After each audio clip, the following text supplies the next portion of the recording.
Assalamualaikum warahmatullahi wabarakatuh. Perkenalkan nama saya AM Fauzan atau Ahmad Maksum Fauzan. Bisa kalian panggil dengan Fauzan. NIM saya ini 17510035 dan saya dari kelas Analisis Sekuritas H. Nah, jadi pada video kali ini saya akan membagikan informasi, pengetahuan, dan wawasan terkait dengan reksadana. Nah, kita lanjut ke slide selanjutnya ya. Jadi, pada umumnya reksadana itu dibagi menjadi dua. Yang pertama itu reksadana konvensional, kemudian reksadana syariah. Nah, jadi pada umumnya orang-orang masyarakat mengetahui reksadana itu ada dua, yaitu konvensional sama syariah. Ya, kita lanjut ke definisi tiap masing-masing reksadana ini, oke?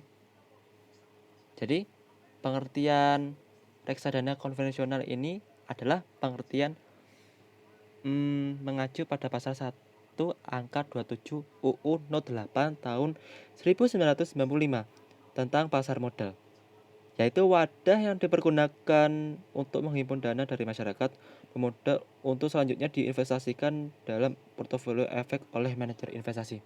Nah, itu gambar umum terkait dengan reksadana konvensional. Kita lanjut ke reksadana syariah. Jadi pada reksadana syariah adalah wadah digunakan untuk menghimpun dana dari masyarakat pemodal sebagai pemilik harta atau sohib almal atau rob almal. Dana ini selanjutnya diinvestasikan dalam portofolio efek oleh manajer investasi sebagai wakil sohib almal menurut ketentuan dan prinsip syariah Islam. Nah, itu pengertian dari reksadana syariah. Kita lanjut ke sejarah perkembangan reksadana. Nah, jadi pada tahun 1976, jadi reksadana hadir di masyarakat Indonesia pada tahun 1976 dengan nama PT Dana Reksa yang didirikan oleh pemerintah. Pada waktu itu, perusahaan ini melakukan penerbitan reksadana dengan nama sertifikat Dana Reksa. Nah, kemudian pada tahun 1995,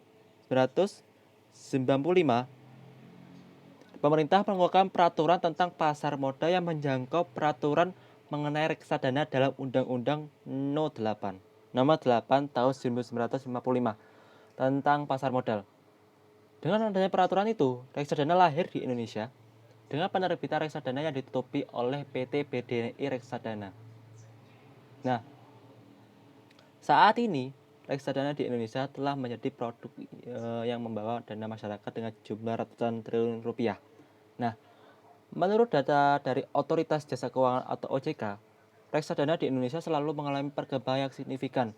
Bahkan, jumlah produk reksadana di Indonesia sudah mencapai kurang lebih 1.936 produk dengan total dana yang dikelola mencapai 520,91 triliun pada bulan Februari 2019. Nah, itu tentang reksadana konvensional. Kemudian memasuki tahun 1997. Nah, kita ketahui sendiri bahwa kelahiran pasar modal syariah di Indonesia diawali dengan diterbitkannya reksadana syariah pertama pada tahun 1997, tepatnya pada tanggal 3 Juli 1997 dengan diterbitkannya reksadana syariah pertama oleh PT Dana Reksa Investment Management. Nah, reksadana syariah pertama tersebut memberikan banyak alternatif dalam berinvestasi dan produk perbankan bagi masyarakat Indonesia.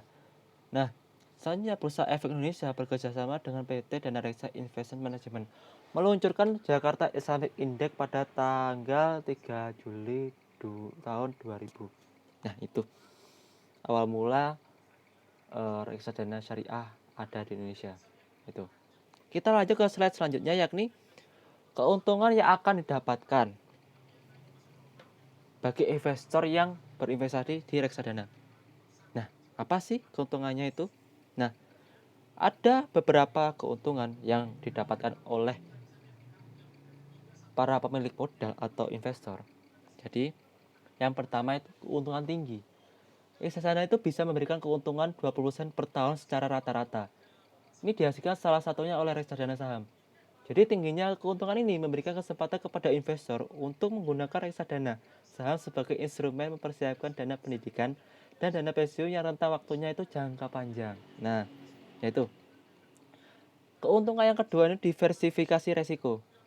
Jadi reksadana menawarkan diversifikasi resiko karena uang investor disebar ke berbagai instrumen.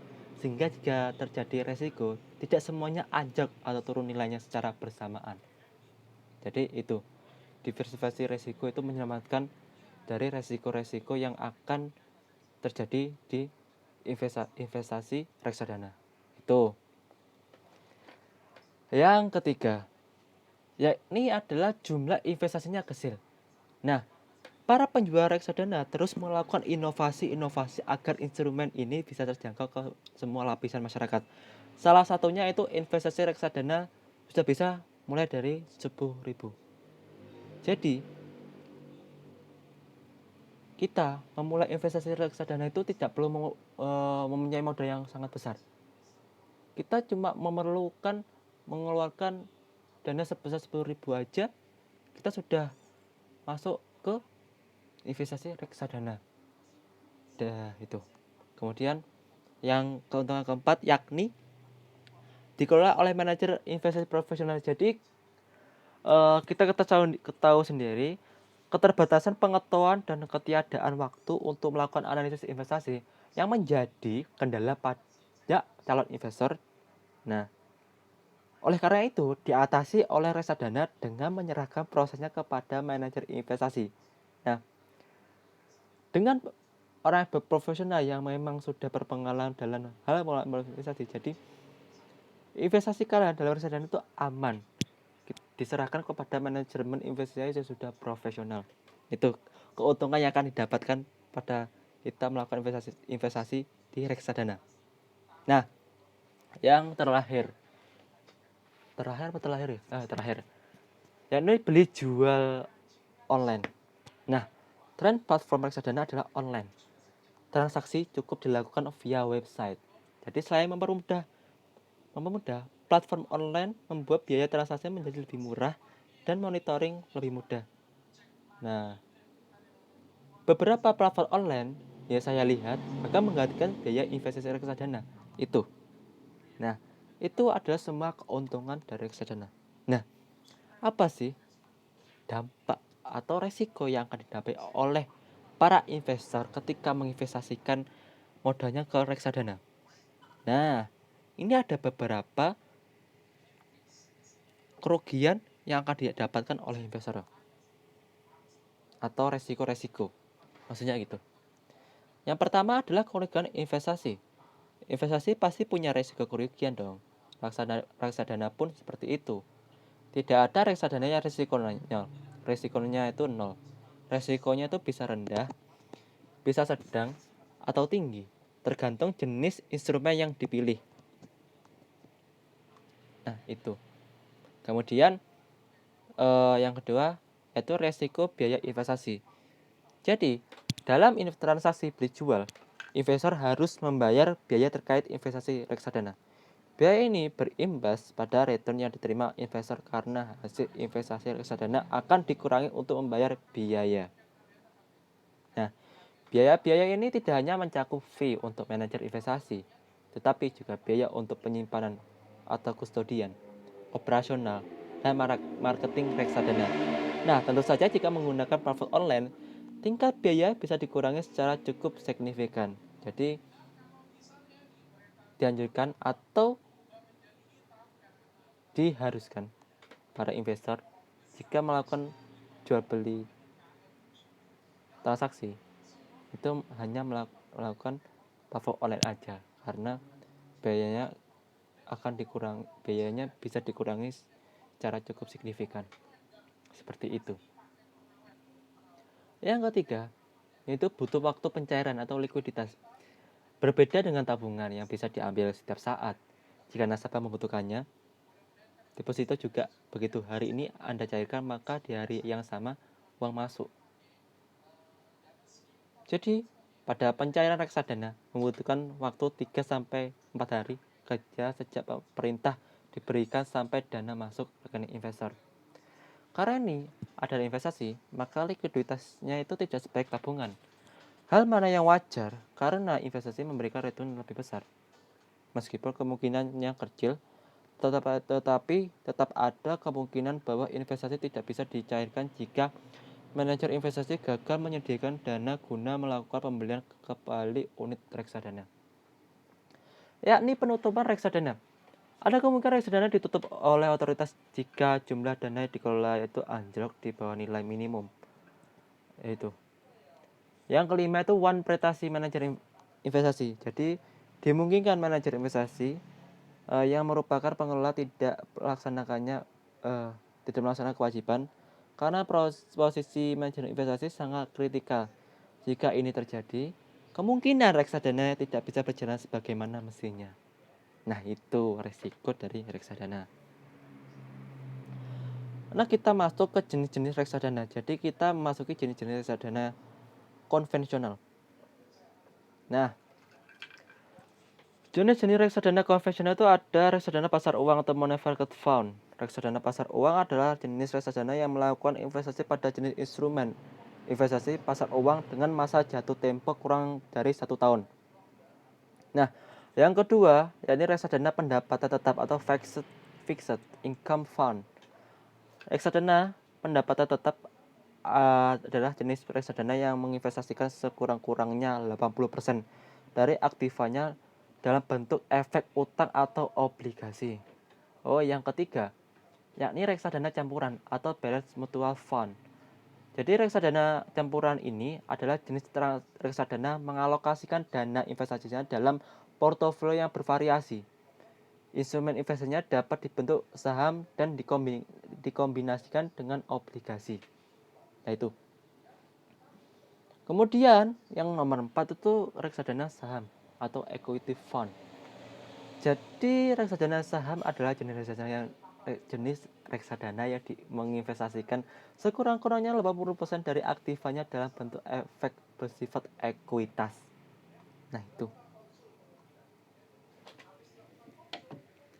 Kemudian kita masuk ke reksadana syariah. Jadi ada beberapa macam reksadana syariah, ini banyak sekali. Nah, jadi pada reksadana syariah pasar uang. Nah, jenis reksadana yang pertama ini hanya menanamkan modal pada instrumen pasar uang syariah di dalam negeri atau efek syariah yang memberikan pendapatan tetap. Begitu. Yang kedua, yaitu reksadana syariah pendapatan tetap. Ini merupakan jenis reksadana yang melakukan investasi paling sedikit 80% dari nilai aktiva bersih ke dalam bentuk efek yang memberikan pendapatan tetap. Yang ketiga, reksadana syariah saham. Jenis reksadana yang berikut ini merupakan jenis reksadana yang melakukan investasi paling sedikit, yaitu 80% dari nilai aktiva bersih ke dalam bentuk efek syariah yang bersifat ekuitas.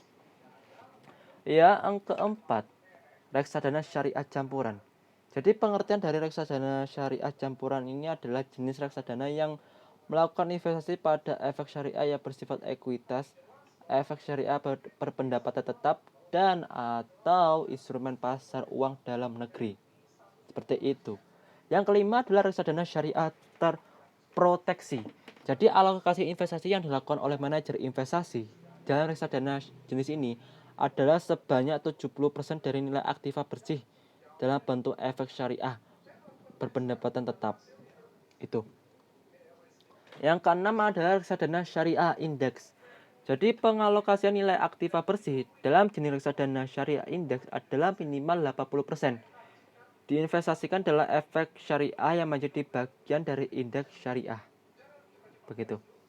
Yang ketujuh, reksadana syariah berbentuk kontrak investasi kolektif yang unit penyertaannya diperdagangkan di bursa efek atau Exchange Traded Fund. Exchange Traded Fund atau ETF merupakan suatu bentuk reksadana yang inovatif dengan unit penyertaannya diperdagangkan secara bebas di lantai bursa. Begitu. Yang kedelapan, reksadana syariah berbentuk KIK penyertaan terbatas. Jadi jenis reksadana ini ditawarkan secara terbatas kepada para pemodal profesional. Nah, begitu. Jadi yang nomor 9 ini reksadana syariah yang berbasis efek syariah luar negeri. Ini merupakan salah satu dari dua jenis reksadana syariah yang baru dalam peraturan OJK tahun 2015. Itu. Ini adalah produk baru. Yang terakhir, reksadana syariah berbasis sukuk. Jadi manajer investasi dalam reksadana ini wajib menempatkan nilai aktiva bersihnya dengan komposisi portofolio sebesar tidak kurang dari 85% yang ditempatkan dalam sukuk yang ditawarkan di dalam negeri melalui penawaran umum, kemudian surat berharga syariah negara, dan surat berharga komersial syariah yang masa jatuh temponya setidaknya 1 tahun atau lebih. Itu ke 10 jenis reksadana syariah ya.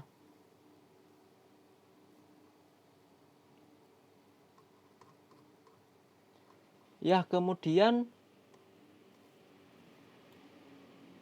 kita lanjut ke perbedaan antara konvensional dan syariah. Jadi secara umum itu perbedaannya itu yakni jika konvensional, manajer investasi juga menanggung resiko karena berdasarkan prinsip kolektivitas. Kalau di syariah itu manajer investasi tidak menanggung kerugian selama tidak lalai. Artinya yang menanggung kerugian itu adalah pemodal. Nah itu.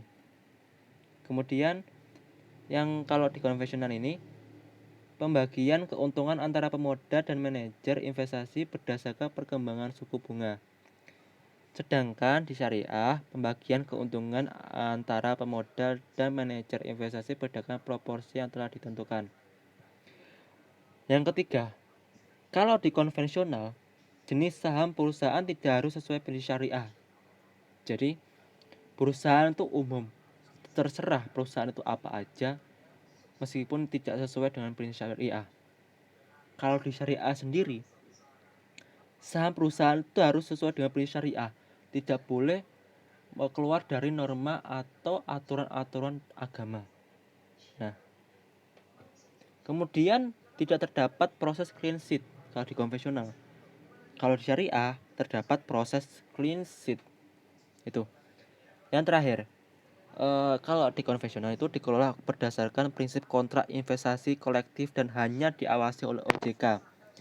Sedangkan di syariah dikelola berdasarkan prinsip-prinsip syariah yang diawasi oleh DPS, Dewan Pengawas Syariah, bersama dengan OJK. Jadi perbedaannya itu cuma jumlah yang mengawasi, begitu. Terima kasih yang sudah mendengarkan materi ini. Semoga kalian tercerahkan terkait materi reksadana ya, dan bermanfaat bagi semua. Mohon maaf kalau mungkin penjelasan saya kurang begitu lancar dan lengkap juga karena keterbatasan waktu dan keterbatasan pokoknya ya. Saya terima kasih banyak dan see you next again. Ding dang do.